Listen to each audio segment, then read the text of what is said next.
Listen carefully. Silver is no longer drifting. It is no longer consolidating quietly. It is sitting at a line in the sand, a level that will determine whether the next move is explosive to the upside or a devastating bull trap that wipes out late buyers. Right now, you are watching a decision point form in real time. This is not just another fluctuation. This is not random volatility. This is a compression phase at a critical technical zone where pressure has been building for weeks. And when pressure builds long enough in financial markets, it does not release gently. It releases violently. Silver is hovering in a range that has historically acted as both launch pad and rejection ceiling. Bulls see structure forming, bears see exhaustion.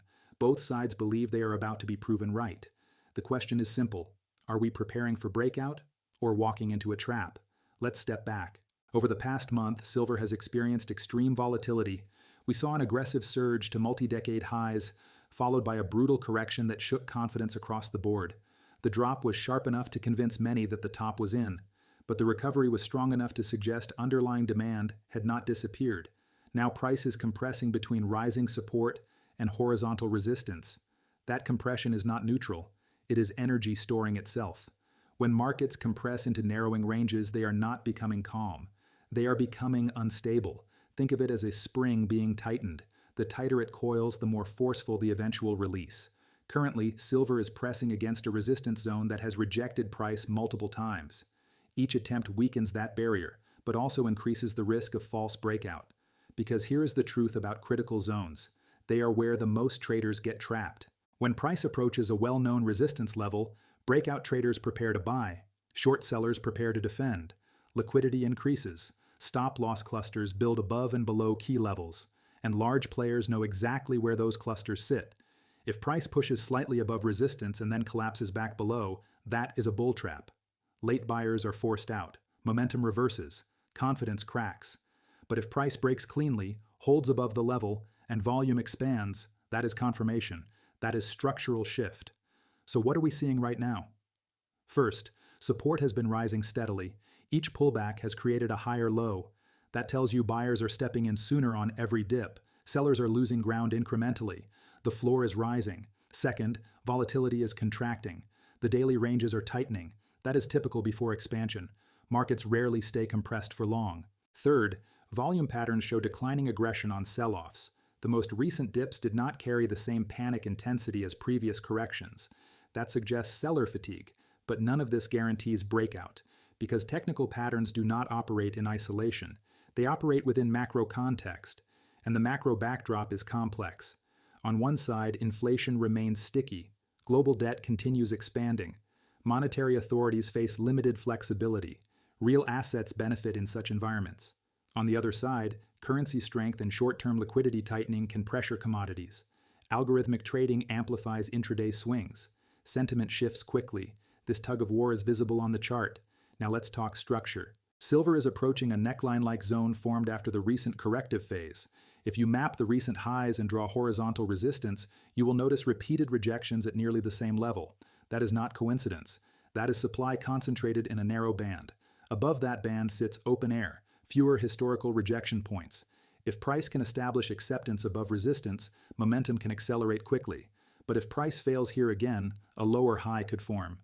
That would weaken the bullish structure and increase probability of deeper retracement. This is why this level matters. This is not about guessing direction, it is about understanding positioning.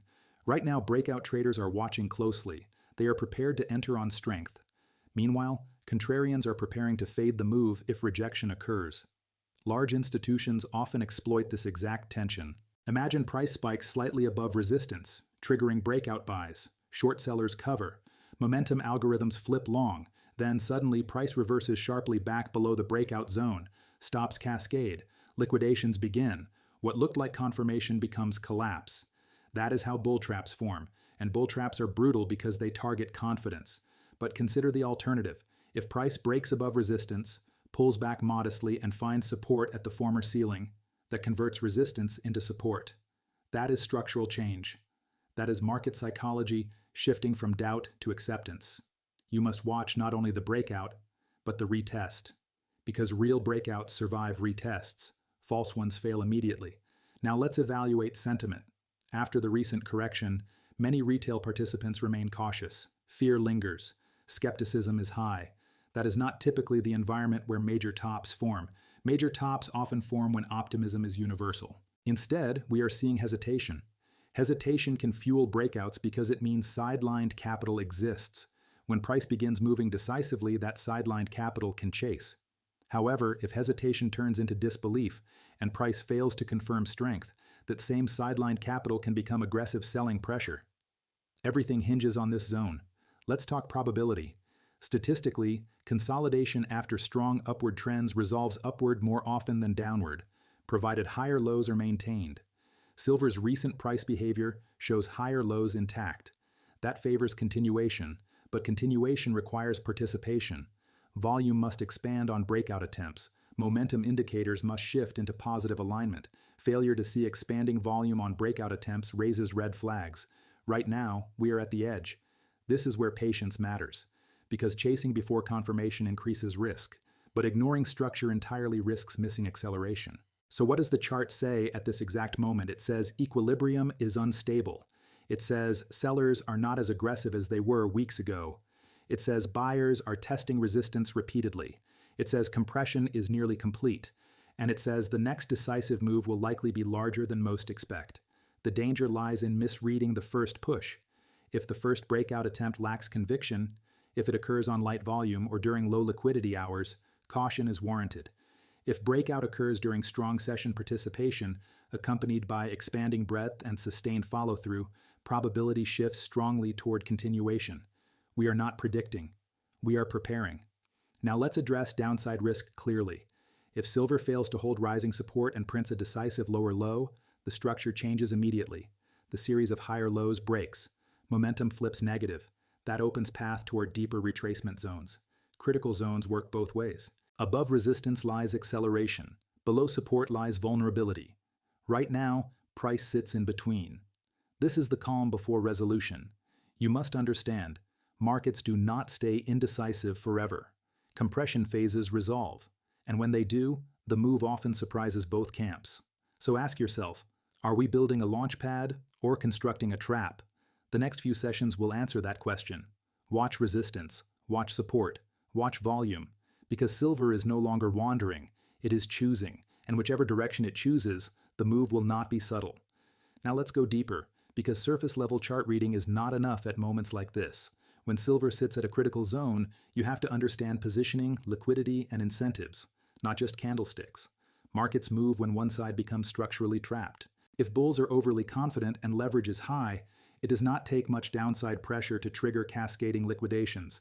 If bears are overcrowded and underestimating demand, it does not take much upside momentum to spark short covering that accelerates price beyond rational targets. So the real question is not just breakout or bull trap. The real question is, who is overexposed right now? Look at recent sentiment shifts.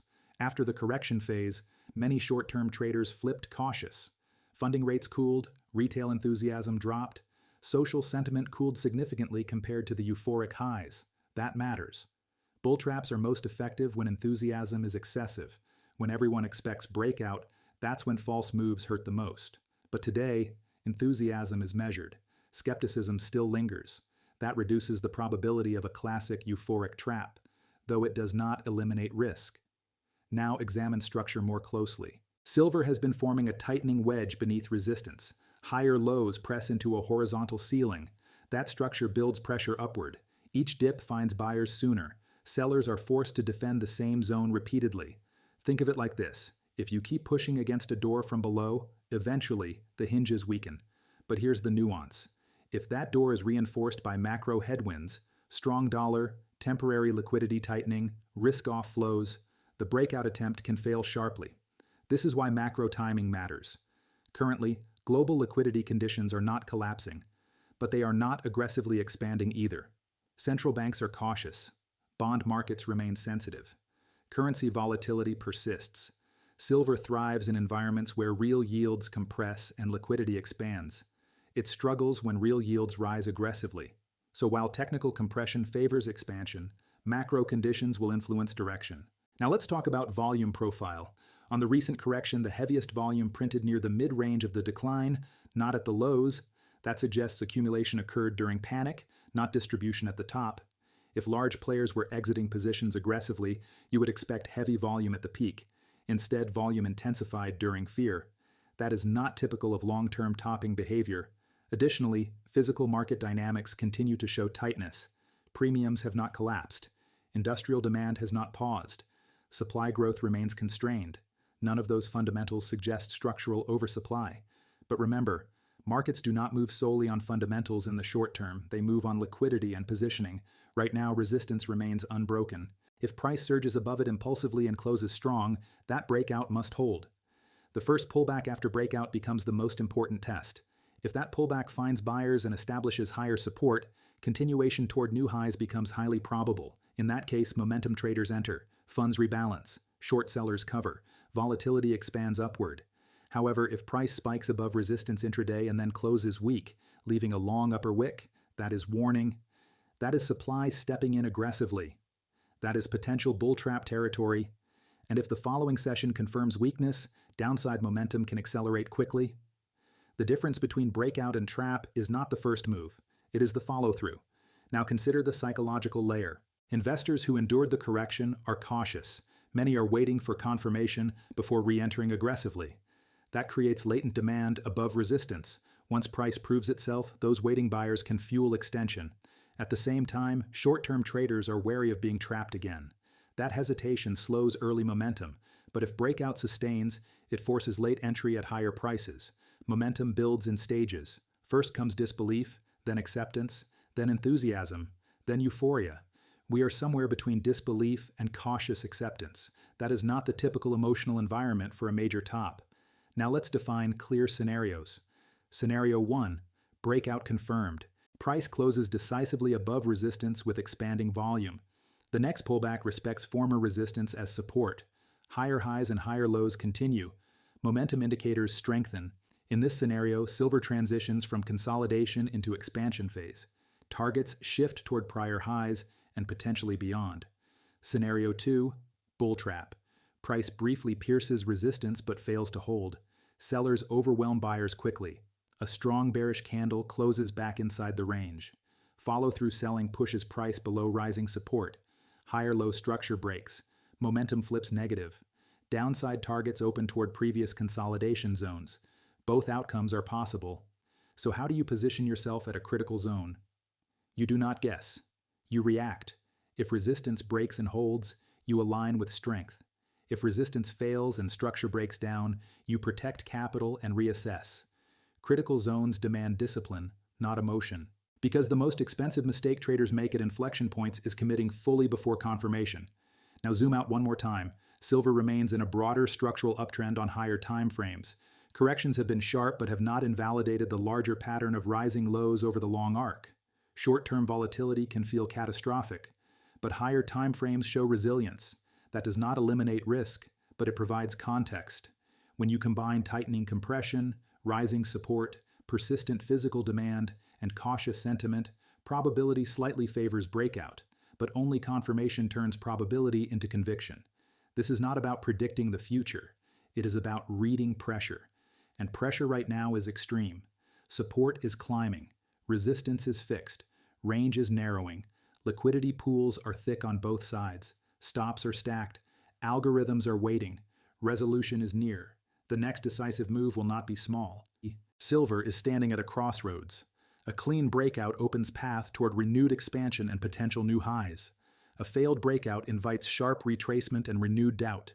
Either way, indecision is ending. So watch carefully. Watch how price behaves at resistance. Watch how it reacts to retests. Watch whether buyers defend higher lows, because silver is not drifting anymore. It is at a critical zone, breakout, or bull trap. The answer is coming soon.